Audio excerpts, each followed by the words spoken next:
ये ऐसा समय है कि जिसमें किसी आदमी को किसी आदमी पर विश्वास रह नहीं गया है। आतंक का वातावरण चारों ओर घिरा हुआ पड़ा है। सड़क पर आप निकलते हैं, मालूम नहीं कि आपके साथ में पड़ोस में चलने वाला जो व्यक्ति है चाकू आपको भौंक करके और आपकी घड़ी नहीं छीन ले जाएगा, इसका क्या विश्वास है। इंसान का चाल चलन और इंसान का विचार इतना गंदा और इतना घटिया हो गया है कि अगर स्थिति यही बनी रही तो कोई किसी पर विश्वास नहीं करेगा, न भाई भाई पर विश्वास करेगा, न स्त्री पुरुष पर विश्वास करेगी, न पुरुष स्त्री पर विश्वास करेगा, न बाप बेटे पर विश्वास करेगा, न बेटा बाप पर विश्वास करेगा। ऐसा गंदा, ऐसा घटिया, ऐसा वाहियात समय है। और ये इसलिए भी घटिया वाहियात समय है कि नेचर नाराज़ हमसे हो गई है, प्रकृति ही हमसे नाराज़ हो गई है। पानी बरसाने में कहीं उसकी मौज आती है तो अंधाधुंध बरसा देती है, कहीं उसकी मौज आती है तो चाहे जितना सूखा सूखा पड़ता हुआ चला जाता है। कहीं मौसम का ठिकाना नहीं, मौसम पे पानी बरसेगा कि नहीं कोई नहीं कह सकता। और ठंड के समय पर ठंड पड़ेगी, गर्मी के समय पर गर्मी पड़ेगी, कोई नहीं कह सकता। भूकंप कब आ जाएंगे कोई नहीं कह सकता। ज्वालामुखी कब फटने लगेंगे कोई नहीं कह सकता। बाढ़ कब आ जाएंगी इसका कोई ठिकाना नहीं है। नेचर हमसे बिल्कुल नाराज़ हो गई है, इसलिए उसने अपना ठीक तरीके से काम करना बंद कर दिया है। ये ऐसा भयंकर समय है। ऐसे भयंकर समय में क्या आपके लिए कोई जिम्मेदारियां नहीं है? क्या कोई आपके कर्तव्य नहीं है? क्या आपके अंदर भावनाएं नहीं है? क्या आप भावना शून्य हो गए हैं? क्या आपका हृदय पत्थर का लोहे का हो गया है? नहीं, मेरा ख्याल है कि सब आदमियों का ऐसा नहीं हुआ होगा। ज़्यादातर लोगों का तो ऐसा ही हो गया है कि ये घटते घटते जानवर की तरीके से बनते जाते हैं। हमें आपसे ये उम्मीद है कि ऐसे भयंकर समय में अपना सारा वक्त केवल पेट पालने के लिए और संतान पैदा करने के लिए खर्च नहीं करेंगे। अगर आप चाहें तो आप ढेरों समय बचा सकते हैं। एक आदमी के लिए 8 घंटा काम करने के लिए काफ़ी होना चाहिए, जिससे कि अपना और अपने बच्चों का गुजारा मज़े में कर ले। और 7 घंटे एक आदमी को विश्राम करने के लिए पर्याप्त होने चाहिए, और 5 घंटे घरेलू कामकाज के लिए पर्याप्त होने चाहिए। इस तरीके से आप 20 घंटे में अपने शरीर का और अपने कुटुंब का गुजारा कर सकते हैं। 4 घंटे तो आप बड़ी आसानी से निकाल सकते हैं। ये आपकी इच्छा के ऊपर है कि आप अपने उस समय को आलस्य में, प्रमाद में, आवारागर्दी में किसी तरह से खर्च कर डालें। ये आपकी मर्जी है, कौन रोकता है आपको। लेकिन अगर आप चाहें तो समाज के लिए, ये गिरी हुई परिस्थितियों का मुकाबला करने के लिए, समय को ऊंचा उठाने के लिए, इंसान का भाग्य और भविष्य शानदार बनाने के लिए आप कुछ कर सकते हैं, करना ही चाहिए आपको। इसमें तो नुकसान पड़ेगा हमारा नहीं, मैं आपको यकीन दिलाता हूँ कि नुकसान नहीं पड़ेगा। जिन्होंने लोक सेवा का काम किया है, अपना समय को लोक सेवा में लगाया है, वो चाहे गांधी जी रहे हों, जवाहरलाल नेहरू रहे हों, विनोबा भावे रहे हों, या कोई भी करणी रहे हों, स्वामी विवेकानंद रहे हों, लेकिन जिन लोगों ने अपना समय को समाज के लिए खर्च किया है, वो किसी तरीके से नुकसान में नहीं रहे हैं। वो ऊंचे उठे हैं, आगे बढ़े हैं, और हज़ारों आदमियों को ऊंचा उठाया है और आगे बढ़ाया है, और स्वयं भी नफे में रहे हैं, स्वयं नुकसान में रहे। क्या नुकसान रहे आप बताइए ना, किसी एक का नाम बताइए। गांधी जी ने वकालत की होती तो वकालत में कितना कमा लेते, लेकिन जब उन्होंने अपना समय सेवा में लगा दिया, सेवा के कार्य में अपना खर्च करने लगे, तो आप बताइए क्या कमी रह गई उनके पास। किसी चीज़ की कमी नहीं थी। गांधी जी बड़े शानदार आदमी थे, और शानदार आदमी सिर्फ इसलिए हुए कि उन्होंने अपने समय को पेट और संतान जानवर की तरीके से खर्च नहीं किया, बल्कि इंसान की तरीके से खर्च किया। ये समय ठीक ऐसा ही है। इस समय में मेरी आप लोगों में से प्रत्येक से प्रार्थना है कि आप एक समय का थोड़ा अंश निकाल दें। हमने कितनी बार कहा और कितनी बार छापा है कि आप समय दान कीजिए, समय दान कीजिए, समय दान कीजिए, समय दान कीजिए। आपने सूर्य ग्रहण और चंद्र ग्रहण के समय पर देखा है? चंद्र ग्रहण के ऊपर भंगी आते हैं, दूसरे लोग आते हैं, गरीब लोग आते हैं, और ये चिल्लाते हैं चंद्रमा पर ग्रहण पड़ा हुआ है, दान कीजिए, दान कीजिए। इस समय में हमारी भी एक ही पुकार है, समय की भी एक ही पुकार है, महाकाल की भी एक ही पुकार है कि आप समय दीजिए, समय खर्च कीजिए, समय दीजिए, समय खर्च कीजिए। किस काम के लिए खर्च करना चाहिए? आपको इस काम के लिए खर्च करना चाहिए कि लोगों के दिमाग और लोगों के विचारों को आप ठीक कर सकें। अगर विचारशीलता और दूरदर्शिता, विवेकशीलता लोगों के अंदर आई होती तो दुनिया खुशहाल रही होती। इंसान नहीं रहा होता, देवता हो गया होता, और ज़मीन का वातावरण स्वर्ग जैसा हो गया होता। पर विचारशीलता कहाँ है, समझदारी कहाँ है? हमको समझदारी आदमी के अंदर बढ़ानी चाहिए। अगर समझदारी बढ़ेगी तो आदमी के अंदर ईमानदारी बढ़ेगी, ईमानदारी बढ़ेगी तो आदमी के अंदर जिम्मेदारी बढ़ेगी, जिम्मेदारी बढ़ेगी तो आदमी के अंदर बहादुरी बढ़ेगी। चारों ही चीज़ें एक साथ जुड़ी हुई हैं, इसलिए समझदारी इसका मूल है। और ईमानदारी, जिम्मेदारी और बहादुरी ये इसके पत्ते हैं, डालियां हैं, फल और फूल हैं। इसलिए हमको समझदारी बढ़ाने के लिए लोगों की जी और जान से कोशिश करनी चाहिए। आप लोगों से भी मेरी यही प्रार्थना है कि लोगों की समझदारी बढ़ाने के लिए अपने समय का जितना अंश आप लगा सकते हो उतना अंश लगाएं। मनुष्य का जैविक विकास तो प्राकृतिक नियमों के अधीन है, इस पर किसी का कोई वश नहीं होता। परंतु एक बार मनुष्य जन्म मिलने पर चूंकि उसके पास मन होता है, वह अपनी आध्यात्मिक उन्नति को नियंत्रित कर सकता है। तात्पर्य यह है कि उसे प्रकृति की दया पर निर्भर रहने की आवश्यकता नहीं होती। वह अपने मन को सुसंस्कृत कर जहां एक और अपने भौतिक जीवन को सुख समृद्धिशाली बना सकता है, वहीं अपने विकास को गति प्रदान कर मात्र एक ही जीवन में पूर्णता प्राप्त कर सकता है। पशु पक्षियों को इसके लिए प्रतीक्षा करनी पड़ती है, पर मनुष्य यदि प्रयास करे तो उसे प्रतीक्षा की आवश्यकता नहीं होती। मानव को अपनी इसी गरिमा के प्रति ध्यानाकर्षण कराने के लिए गायत्री परिजन देश विदेश में जो प्रयास कर रहे हैं, उसके समाचार प्रस्तुत हैं स्तंभ जागृति के अग्निकण में।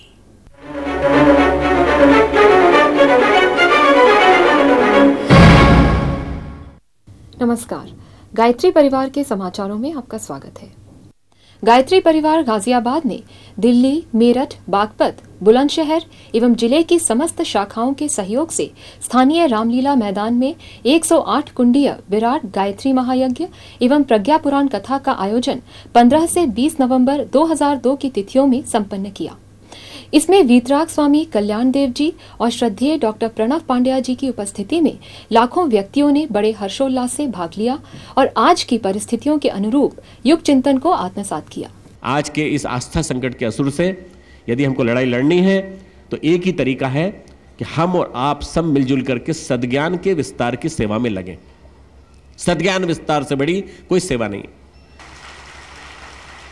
मुझे बताया गया कि इस रामलीला मैदान में हमारी गायत्री परिवार की बहनों ने पूरा के पूरा मैदान गोबर से लीपा है। आने वाले न जाने कितनी कथाओं के लिए इसको शुद्ध कर दिया, पवित्र कर दिया आप लोगों ने।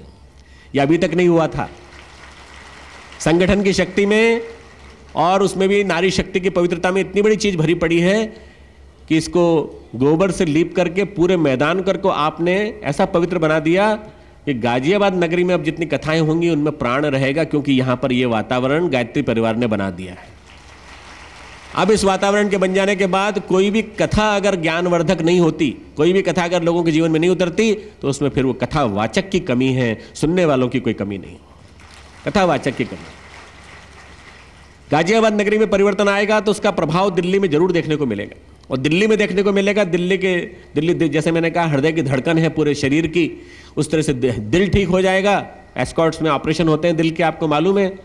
और दिल्ली जो है उसका ऑपरेशन यदि हो गया भगवान के माध्यम से तो सारा भारत बदल जाएगा, और भारत के माध्यम से सारा विश्व बदल जाएगा। आप देखिए। शांतिकुंज के प्रमुख प्रतिनिधि श्रद्धेय डॉक्टर प्रणव पांड्या जी की टोली 2 से 4 दिसंबर के प्रवास पर पटियाला पहुंची। इसमें वहां के प्रबुद्धजनों के साथ अनेक सम्मेलन आयोजित हुए। बढ़ती भौतिकता से उपजे तनाव और बीमारियों से ग्रसित समाज के प्रमुख प्रतिनिधियों को संबोधित करते हुए उन्होंने इस विषय पर शांतिकुंज के दृष्टिकोण और देव संस्कृति विश्वविद्यालय की भावी भूमिका पर विस्तृत चर्चा भी की। गायत्री परिवार का व्यसन मुक्ति आंदोलन सारे राष्ट्र को झकझोर रहा है। गत दिनों में मुल्ताई, बतौली, करौली, मुरादाबाद, बेगूसराय, दुर्ग, कैपल आदि अनेकानेक शहरों में गोष्ठियां, रैलियां और प्रदर्शनियों का आयोजन कर व्यसन मुक्ति हेतु प्रयास किए गए। 7 से 10 दिसंबर की तिथियों में डॉक्टर प्रणव पांड्या जी का लखनऊ, बहराइच और पीलीभीत का सघन संगठन प्रवास हुआ। इस प्रवास में लखनऊ शहर के 7 जोनों में संगठन गोष्ठी एवं सजल श्रद्धा आरोग्य धाम का न्यास हुआ।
लखनऊ के ही माधव सभागार निराला नगर में प्रबुद्ध वर्ग के बीच अंधकार से प्रकाश की ओर विषय पर डॉक्टर प्रणव पंड्या जी का उद्बोधन भी हुआ।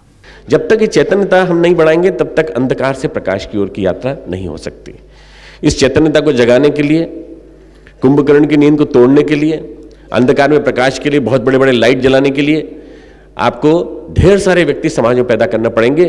उसके लिए इतने बड़े बड़े सनगन लगाने की जरूरत नहीं है जो यहाँ लगे हुए हैं। छोटे छोटे दीपक जलाने, छोटे छोटे दीपक, आदर्शवादी दीपकों का दुस्साहस देखिए कि वो अंधेरे से कहते हैं कि अंधेरे को हम मिटा करके रहेंगे। सूरज चला जाता है परंतु दीपक कहता है कि मैं प्रकाश फैलाऊंगा।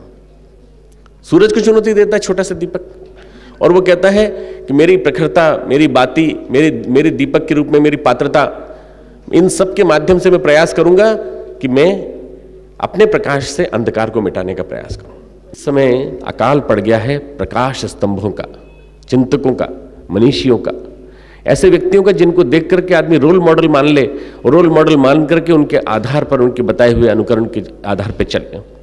और रोल मॉडल न होने के कारण युवा पीढ़ी भी हताश है और बुजुर्ग पीढ़ी पास्ट के बारे में सोचती है कि पास्ट कितना अच्छा था जब ऐसे ऐसे महापुरुष थे। मित्रों, ये सारा के सारा परिवर्तन के समय की वेला का मंथन है। बहराइच में देश भर से आए रचनात्मक संगठन से जुड़े परिजनों के बीच राष्ट्रीय विचार मंथन सम्मेलन हुआ। साथ ही वहां चल रहे अग्निहोत्र के विशिष्ट प्रयोग का अवलोकन भी आदरणीय डॉक्टर प्रणव पंड्या जी ने किया। युग तीर्थ आंवलखेड़ा अपने आप में एक ऐसा स्थान है जहां पर कि ग्रामोत्थान की बहुत बड़ी बड़ी योजनाएं चलाई जा सकती हैं। स्थान सीमित है, फिर भी हमने ग्रामोत्थान कॉलेज वहां से आरंभ करने का सोचा है अगले 1 वर्ष के अंदर, जो कि शांतिकुंज के विश्वविद्यालय से संबंधित रहेगा। और वहां पर गोबर गैस प्लांट के निर्माण से लेकर के गौ केंद्रित उत्पादों से लेकर हर चीज के प्रशिक्षण की व्यवस्था वहां पर रहेगी। उसके साथ साथ 40 दिन की कल्प साधना वहां पर नियमित रूप से चलती रहेगी। ये 2 काम वहां पर बराबर चलते रहेंगे। अब यहाँ के लिए मन में विचार आया है कि शांति कुंज के तत्वावधान में मां भगवती कुंज को ले लिया जाए, बहराइच के इस केंद्र को, और वहां से इसको पूरी दिशा दी जाए, पूरा संरक्षण दिया जाए। और पूरा संरक्षण देने के साथ साथ अपने प्रभाव का उपयोग करके किसी भी प्रकार की कोई कमी आपके यहाँ आती है तो उस कमी को पूरा करने का प्रयास किया जाए। ब्राह्मणत्व तो बना रहेगा और हर तरह की पारदर्शिता बनी रहेगी, तो कहीं किसी तरह की कोई दिक्कत नहीं है।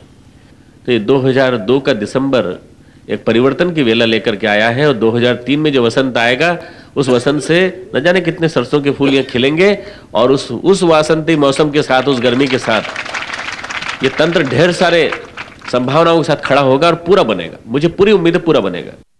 गौ संवर्धन आंदोलन के अंतर्गत गायत्री परिवार द्वारा बड़वा, सेंधवा, अलीराजपुर एवं देश के विभिन्न स्थानों पर गोपाष्टमी के दिन प्रदर्शनी, रैलियों और गोष्ठियों के माध्यम से जन संवेदना को उभारने और गौ संवर्धन हेतु संकल्पित करने के प्रयास किए गए। रायपुर प्रवास पर कार्यकर्ताओं ने श्री वीरेश्वर उपाध्याय जी के नेतृत्व में किए गए केंद्रीय प्रतिनिधियों के दल की एक संगोष्ठी स्थानीय बंजारी माता मंदिर में रखी।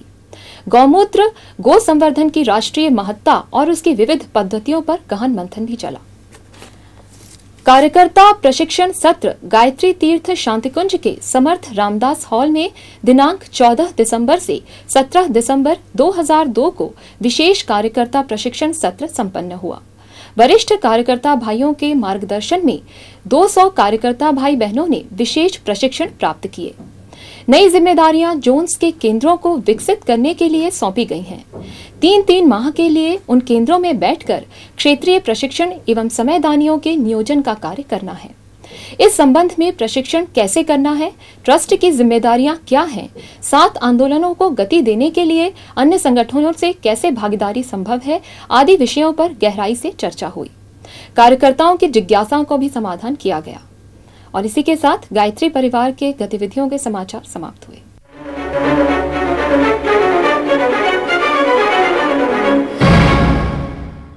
गुरु न केवल मंत्र देते हैं बल्कि शिष्यों का काफी ख्याल भी रखते हैं। कदम कदम पर उनकी सहायता करते हैं। योगक्षेमम वहाम्यहम की उक्ति सद्गुरुओं पर चरितार्थ होती है। वे न केवल आध्यात्मिक जीवन बल्कि भौतिक जीवन में आने वाली समस्याओं का समाधान भी करते हैं। परम पूज्य गुरुदेव से जुड़े एक ऐसे ही प्रसंग को आइए सुनते हैं सुरभित स्मृतियों में। 1968 की बात है, जब बिलासपुर में परम पूज्य गुरुदेव पंडित उमाशंकर जी चतुर्वेदी जी के यहाँ आए हुए थे और मैं भी अपने परिवार के साथ में वहाँ गया हुआ था। और मैं वहाँ पर ये देखा कि हम सभी लोग वहाँ बैठे हुए थे, गुरुदेव सबसे बातचीत कर रहे थे। उसी बीच में एक ऐसा व्यक्ति वहाँ आया और उसके साथ 2-4 लोग ऐसे भी आए जो उनको प्रणाम करके एक जिद सी करने लगे कि नहीं, आप इनका एक ऑपरेशन कीजिए और किसी भी प्रकार से इसको निजात दिलाइए, क्योंकि इसको ट्यूमर है और चिकित्सक कहते हैं कि इनका ऑपरेशन करके इनका माने ट्यूमर बाहर किया जाएगा। परंतु ये किसी परिस्थिति ऐसी नहीं है कि ये ऑपरेशन कराए, और ऐसी हालात में हम चाहते हैं कि आप किसी प्रकार से इसको इस परेशानी से छुटकारा दिलाएं।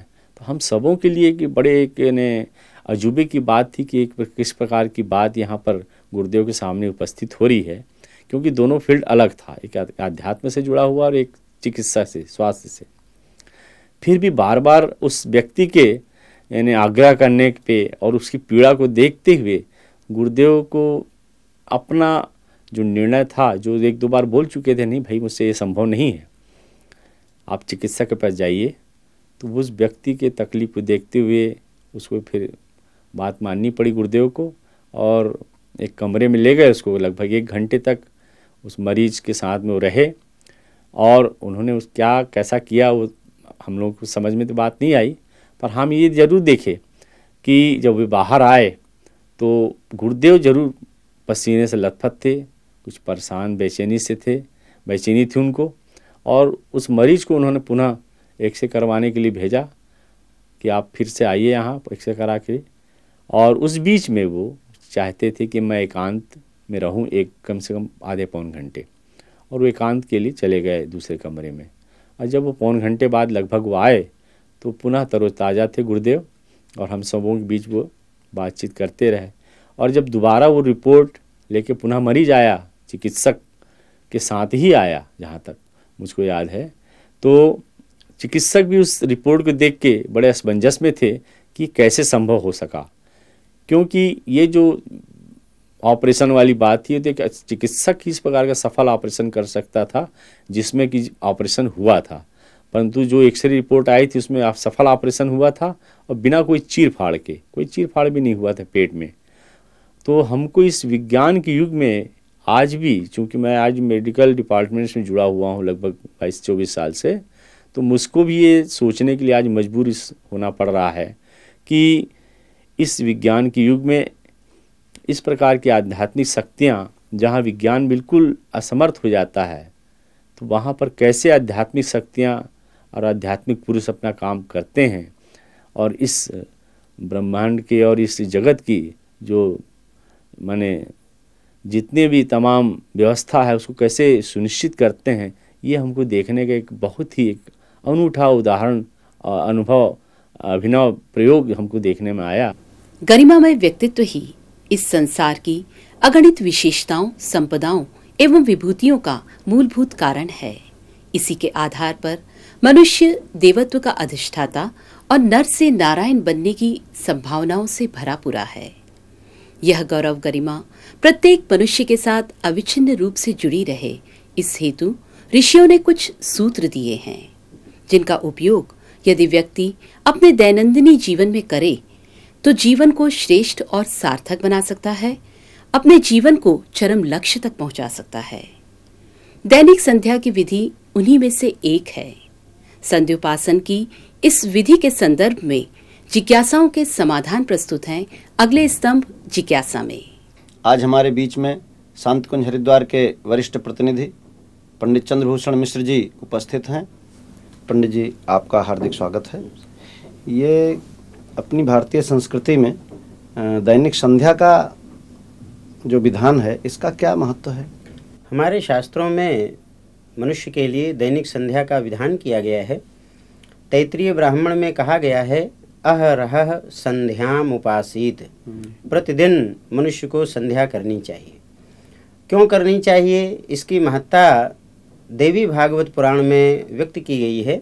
वहाँ कहा गया है विप्रो वृक्षस तस्य मूलम तु संध्या वेदाः शाखा धर्म कर्माणि पत्रम तस्मान मूलो यत्नतो रक्षणीयम छिन्ने मूले नैव शाखा न पत्रम। तात्पर्य इसका ये हुआ कि ब्राह्मण या विप्र एक वृक्ष की तरह से है जिसकी मूल संध्या है। जैसे मूल से वृक्ष को जल उर्वरा चीज़ें प्राप्त होती हैं, वैसे ही जीवन का पोषण संध्या से होता है।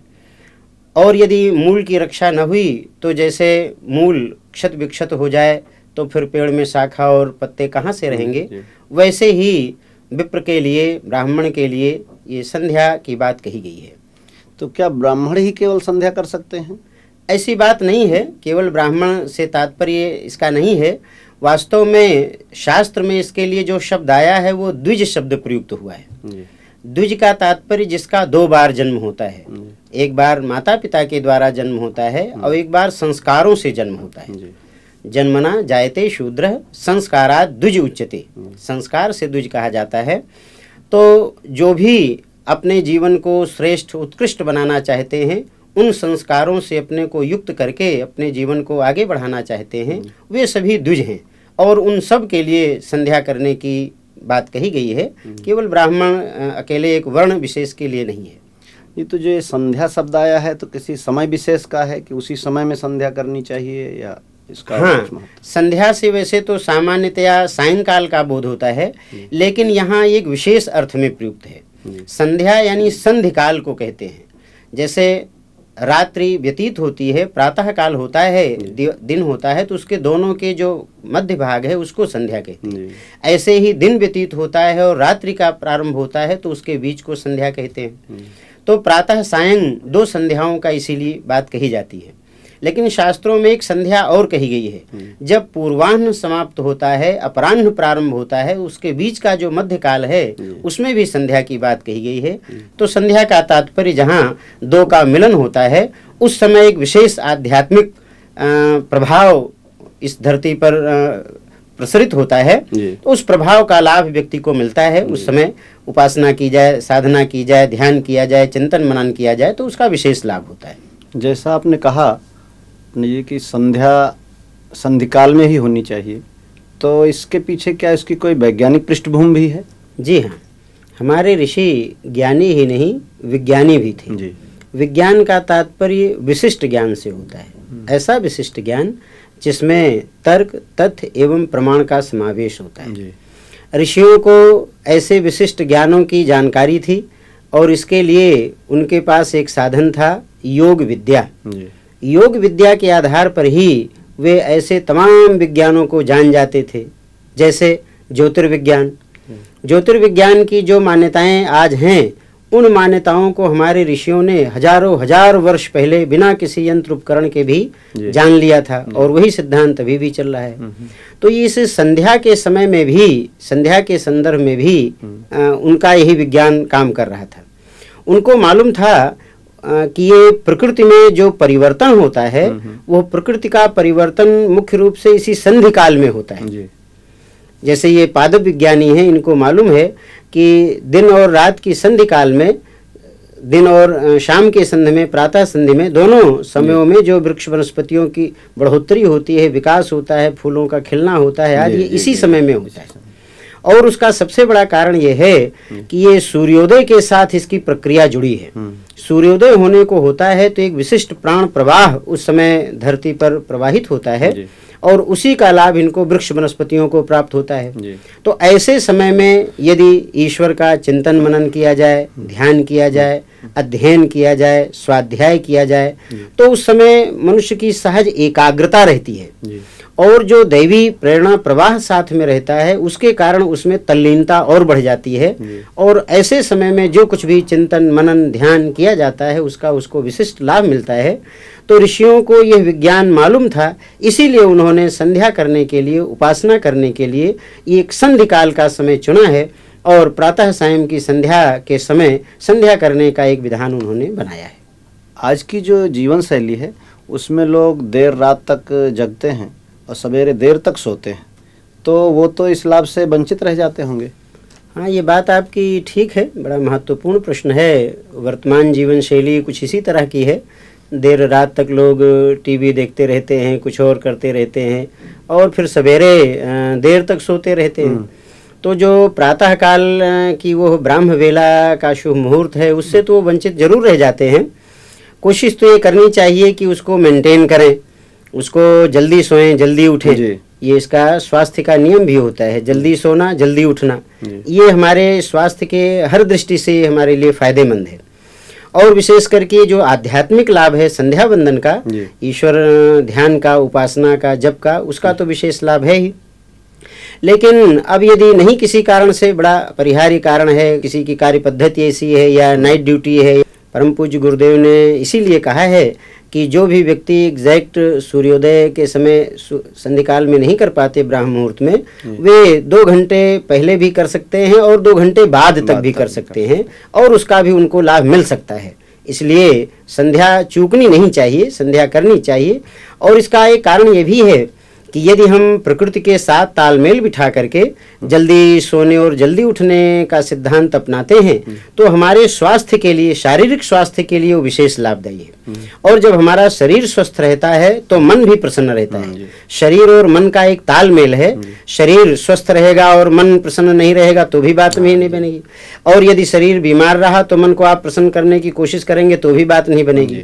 तो इसलिए ये कोशिश तो ये करनी चाहिए कि हम रात में जल्दी सोएं, सवेरे जल्दी उठें। और ये जो संध्या काल का विशेष समय है, इस समय जो प्रकृति का एक विशिष्ट प्राण प्रवाह होता है सूर्योदय के समय का, उसका वो विशेष लाभ लें और अपनी आध्यात्मिक उन्नति में उसका योगदान प्राप्त करें तो ये विशेष लाभदायी होगा। तो इस संध्या का कुछ विशेष विधान है, कुछ नियम? हाँ, दैनिक संध्या के विधान की बात जहाँ तक है, शास्त्रों में वेदों के आधार पर इनकी विधियाँ बनाई गई हैं, बताई गई हैं। और इसका कारण ये है कि हर व्यक्ति का अपना कोई न कोई एक वेद होता है परंपरा के अनुसार। कोई ऋग्वेदीय है, कोई यजुर्वेदीय है, कोई सामवेदीय है, कोई अथर्ववेदीय है। तो इसी आधार पर ये 4 प्रकार की संध्याओं का विधान है। ऋग्वेदीय संध्योपासन प्रयोग, यजुर्वेदीय संध्योपासन प्रयोग, सामवेदीय संध्योपासन प्रयोग और अथर्ववेदीय संध्योपासन प्रयोग। इन विधियों में शास्त्रीयता के आधार पर जो इसका क्रम है, उसमें आत्मशोधन की प्रक्रिया शुरू में होती है। दूसरा, फिर उसमें न्यास, करन्यास, हृदयान्यास, अंगन्यास आदि की प्रक्रियाएं होती हैं। फिर गायत्री आवाहन और सूर्योपस्थान का विशेष क्रम होता है। अंत में सूर्यार्घदान होता है। तो ये कुछ ऐसी प्रक्रियाएं हैं जो जिनको करते रहने से व्यक्ति को इनका विशेष लाभ प्राप्त होता है। लेकिन जन सामान्य के लिए इतना सब कर पाना तो कठिन जैसा लगता है। हाँ, उसका सरल विधान कोई? जन सामान्य के लिए कठिन जरूर है ये। इसी को ध्यान में रख करके परम पूज्य गुरुदेव पंडित श्री राम शर्मा आचार्य जी ने दैनिक साधना की एक विधि बड़ी सरल सी बनाई है, जिसमें उन्होंने जन सामान्य के स्तर को ध्यान में रखकर किया है। वो भी 2 प्रकार की है। एक तो इतनी सरल बना दी है कि जिनको अन्यान्य मंत्र, पवित्रीकरण, आचमन, शिखाबंधन आदि के मंत्र नहीं बनते, वे केवल गायत्री मंत्र से ही इन विधियों को कर सकते हैं। अन्यथा उसके लिए एक विधान है, पवित्रीकरण, आचमन, शिखाबंधन, प्राणायाम, न्यास, पृथ्वी पूजन, यहाँ तक ये षटकर्म का क्रम होता है। उसके बाद फिर गायत्री आवाहन और गायत्री पूजन का क्रम होता है। तत्पश्चात फिर गायत्री जप किया जाता है और बाद में सूर्यार्घदान करके संध्या की प्रक्रिया संपन्न करते हैं। वास्तव में ये सब बड़ी भावना, इनकी बड़ी भावनाएं और प्रेरणाएं जुड़ी हुई हैं। जब ये भावना और प्रेरणा के साथ की जाती हैं तब इनका विशेष लाभ प्राप्त होता है। तो इन कर्मों के साथ जो सत्कर्म करते हैं और कुछ करते हैं, इनके पीछे क्या क्रिया और भावना है, उसको थोड़ा और स्पष्ट करेंगे, प्रेरणा उसकी? हाँ, उसकी यही है, जैसे षटकर्म करते हैं, षटकर्म में ज्यादातर चीजें आत्मशोधन की हैं। पवित्रीकरण है, हमारी मलिनताएं दूर हों। आचमन करते हैं, हमारे अंतःकरण की जो मलिनताएं हैं, कषाय कल्मश हैं, वो दूर हों। शिखाबंधन करते हैं, अपनी संस्कृति का बोध हो। प्राणायाम करते हैं, प्राण तत्व का अभिवर्धन हो, संवर्धन हो। और न्यास करते हैं, देवत्व की स्थापना अंग अवयवों पर करते हैं। हम भगवान की कृपा से हमारा जन्म हुआ है, देव शक्तियां हमारे बोलने, चालने, खाने पीने को नियंत्रित करें तो हमारा ये क्रम ठीक बने। और इस प्रकार से पृथ्वी पूजन करके हम अपनी धरती माता के प्रति कृतज्ञता ज्ञापित करते हैं।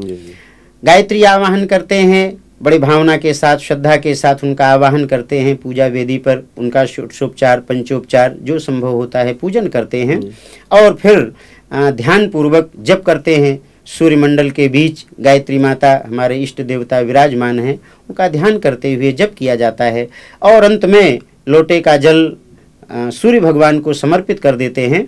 हमारा ये शरीर भी एक घट की तरह से है, इसमें जो श्रद्धा भावना है वो भगवान को अर्पित हो करके और सारे विश्व ब्रह्मांड में फैल जाए, उसका लाभ सबको मिले, इस भाव से ये संध्या की जाती है। पंडित जी, जैसे गुरु मंत्र लिए या गुरु दीक्षा लिए बिना भी क्या ये संध्या उपासना की जा सकती है? हाँ, की जा सकती है। संध्या उपासना गुरु दीक्षा लेकर के करें तो और अच्छी बात है, अन्यथा संध्या उपासना तो चूंकि ऐसी चीज है कि उसको करते रहने से उसका लाभ तो मिलेगा ही। गुरु दीक्षा लेने से गुरु का भी एक संबल प्राप्त हो जाता है, उनका एक संरक्षण मार्गदर्शन प्राप्त हो जाता है, तो ज्यादा लाभदायी होता है, अन्यथा कोई बात नहीं है। इसमें आपने गायत्री के आवाहन की बात कही, तो गायत्री मंत्र का क्या महत्व है इसमें दैनिक संध्या में? वास्तव में गायत्री और संध्या ये दोनों पर्याय कहे जाने चाहिए। संध्या में जो कुछ होता है वो गायत्री मंत्र की ही उपासना मुख्य रूप से होती है, उसी का जब ध्यान होता है। ये चारों वेदों में चूंकि गायत्री की महिमा वर्णित है, 3 वेद में तो प्रत्यक्ष रूप से गायत्री मंत्र आया है, और चौथे अथर्व वेद में गायत्री की महिमा बताई गई है। और वैसे भी जो ये साधना पद्धतियाँ इसकी हैं, संध्या की विधियाँ, चाहे वो चारों वेदों की विधियाँ हों, चाहे परम पूज्य गुरुदेव ने जो विधि बताई है, और स्वामी दयानंद जी ने एक वैदिक संध्या विधि बताई है, इन सभी में मुख्य जो आराध्य के रूप में प्रतिष्ठित हैं वो गायत्री की ही प्रतिष्ठा है।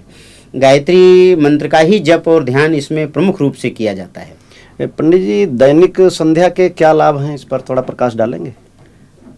संध्या का जो लाभ बताया गया है वो इसके अर्थ में ही समाहित है जी। संध्या शब्द का जो शब्दार्थ है उसमें बताया गया है कि सम्यक ध्यायन्ते परब्रह्म यस्याम सा संध्या, जिसके अंदर परब्रह्म का भली प्रकार से ध्यान चिंतन मनन किया जाता है। ब्रह्म का तात्पर्य ऐसी सर्वव्यापी चेतना से है जो सर्वत्र व्याप्त है, जो पूर्ण स्वरूप है, जिसके द्वारा ही ये सारी सृष्टि प्रकट हुई है, सब मानव मात्र प्राणी मात्र का प्राकट्य हुआ है। वास्तव में वही हमारा ध्येय है, वही हमारा लक्ष्य है। तो संध्या के द्वारा उसी पूर्ण ब्रह्म का हम ध्यान करते हैं, जिसका तात्पर्य होता है कि हम भी अपने जीवन को पूर्णता के लक्ष्य तक आगे पहुंचाएं।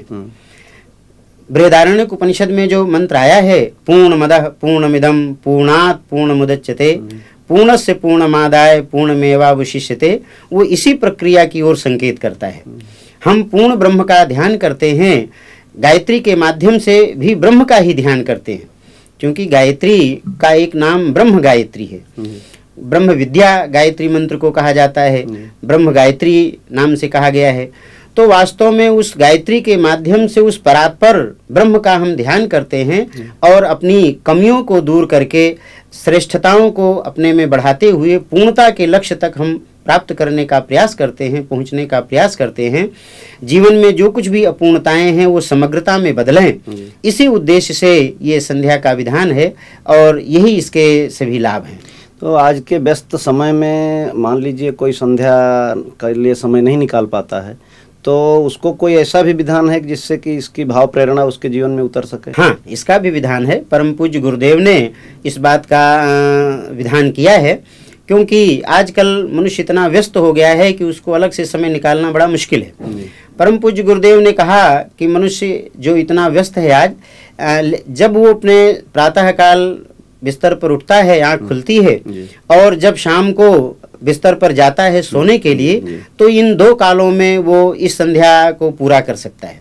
प्रातः काल जब उसकी आँख खुले तो वो अपने को एक नया जन्म वाला माने कि आज हमारा नया जन्म हुआ है, और उसके अनुसार कुछ ऐसे नीति निर्धारण करे कि आज के दिन हम क्या क्या करेंगे, कैसे करेंगे, जिससे कि हमारा जीवन अच्छे से व्यतीत हो, हमारे कार्य भी संपन्न हो और हमारे जीवन में श्रेष्ठता का समावेश भी हो, और उसी के अनुसार वो दिनचर्या अपनी चलाता है। रात्रि में जब सोने को हो उस समय हमें बिस्तर पर पहुंच करके ये चिंतन करना चाहिए कि दिन भर में हमने जो निर्धारण किया था उसका कहाँ तक पालन किया, कितना पालन कर सके, कितना नहीं कर सके, क्या कमियां रहीं, क्या अच्छाइयां रहीं, इस पर चिंतन करते हुए तब हम निद्रा की गोद में जाएं, मृत्यु की गोद में जाएं। गुरुदेव ने इसीलिए इसको कहा है कि हर दिन नया जन्म, हर रात नई मौत। ये बात यदि मनुष्य के चिंतन में आती रहे तो निश्चित है उसका जीवन श्रेष्ठ बनता चला जाएगा, ऊंचा उठता चला जाएगा, जीवन की सार्थकता उसकी बनती हुई चली जाएगी। जी, ये तो बहुत ही व्यवहारिक चिंतन दिया आपने, और वास्तव में अगर इसको जीवन में उतारा जाए तो हमारा ये भौतिक जीवन भी बहुत ही अनुशासित हो सकता है। पंडित जी, आप हमारे बीच में आए, इसके लिए बहुत बहुत धन्यवाद। प्रत्येक व्यक्ति के जीवन में दैनिक संध्या का बड़ा महत्व है, वास्तव में आत्मा की खुराक है, और दैनिक संध्या को जीवन में अपना करके हम अपने जीवन को सुखी और शांत बना सकते हैं। और गायत्री मंत्र की उपासना, दैनिक संध्या के बारे में साहित्य भी उपलब्ध हैं। आज के व्यस्त समय में अगर दैनिक संध्या नहीं भी हो पाती है तो अभी जो पंडित जी ने कहा आत्मबोध की साधना प्रातः काल में और शाम काल में तत्वबोध की साधना, इस तरह को इसको भी अगर जीवन में उतारा जाए तो निश्चित रूप से हमारी आत्मिक प्रगति बहुत अच्छे ढंग से हो सकती है और हम इसी जीवन में अपने आत्म लक्ष्य को प्राप्त कर सकते हैं। सोना जब खदान से निकाला जाता है तो साधारण मिट्टी और उसमें भेद करना मुश्किल होता है, किंतु वही साधारण मिट्टी दिखने वाले सोने को जब अग्नि में तपाकर संस्कारित किया जाता है तो वह कंचन बन जाता है, कीमती और बहुमूल्य हो जाता है, और अधिक संस्कारित करने पर अचूक औषधि बन जाता है। इसी प्रकार मनुष्य के लिए कहा जाता है, जन्मना जायते शूद्रः संस्कारात् द्विज उच्यते, अर्थात जन्म से तो सभी शूद्र होते हैं, किंतु संस्कारों के माध्यम से द्विज अर्थात ब्राह्मण अर्थात ब्रह्मपरायण श्रेष्ठ पुरुष, या दूसरे शब्दों में कहें तो लोक कल्याणकारी महापुरुष बन जाता है। आखिर ये संस्कार क्या हैं और कैसे व्यक्ति में महानता का जागरण करते हैं, आइए देखते हैं संस्कृति दर्शन में। मनुष्य के व्यक्तित्व को जन्म से लेकर मृत्यु तक संस्कारित करने की व्यवस्था ऋषियों ने बना रखी है। उसके अनुसार आसान विधियों, कर्मकांडों के माध्यम से व्यक्तित्व में श्रेष्ठ आदर्शों की स्थापना संभव है। बालक जब गर्भ में हो तब मंत्र शक्ति और माता और परिवार के चिंतन और व्यवहार के माध्यम से उसमें श्रेष्ठ आदर्शों के बीज बोए जाते हैं। नामकरण संस्कार के माध्यम से परिवारों में वे सूत्र पहुंचाए जाते हैं जिनसे व्यक्तित्वों में श्रेष्ठता उभरे। नाम भी ऐसा रखना चाहिए जिसके उच्चारण के साथ ही व्यक्तित्व में श्रेष्ठ आदर्शों की स्थापना का संकल्प ध्यान में आता रहे। मुंडन के माध्यम से मस्तिष्क के हीन संस्कारों को हटाकर सद्विचारों की स्थापना की जाती है।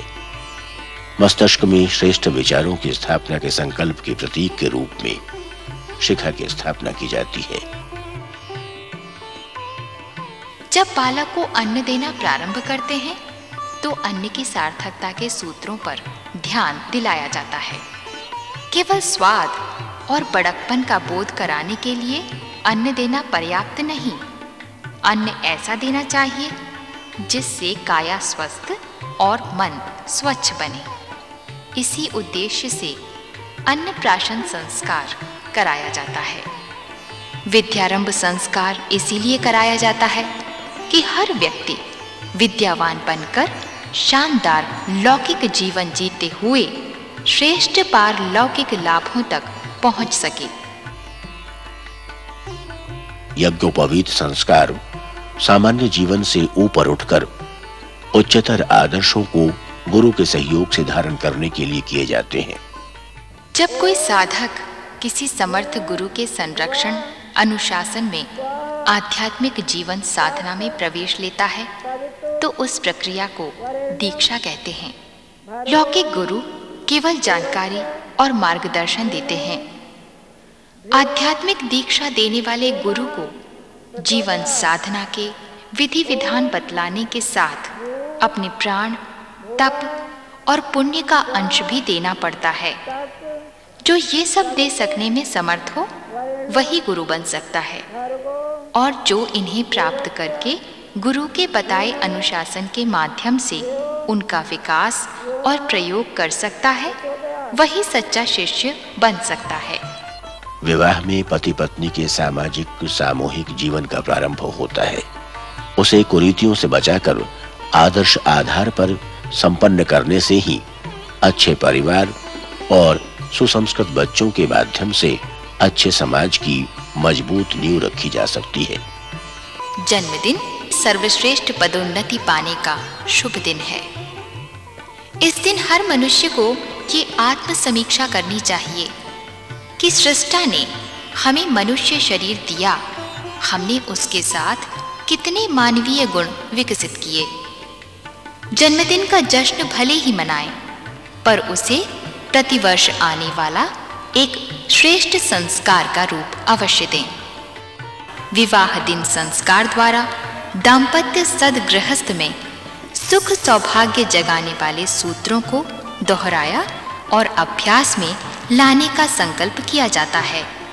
भावना भरे वातावरण में विवाह दिन संस्कार मनाने से जीवन में सुख सौभाग्य का असाधारण उभार आता देखा गया है। परिवार के उत्तरदायित्वों से ऊपर उठकर अपनी प्रतिभा को सामाजिक उद्देश्यों में लगाने का संकल्प वानप्रस्थ संस्कार है। संस्कार की विद्या को विकसित करने की दिशा में युग निर्माण योजना शांति कुंज हरिद्वार अभिनव भूमिका निभा रहा है। यहाँ पर संस्कारों को पुनर्जीवित तो किया ही जा रहा है, साथ ही साथ उन्हें विश्व स्तर पर पहुंचाने के लिए एक आंदोलन भी चलाया जा रहा है। विराट संस्कार महोत्सवों के रूप में देश भर में एवं विदेशों में भी संस्कार परंपरा का अभियान गतिशील है।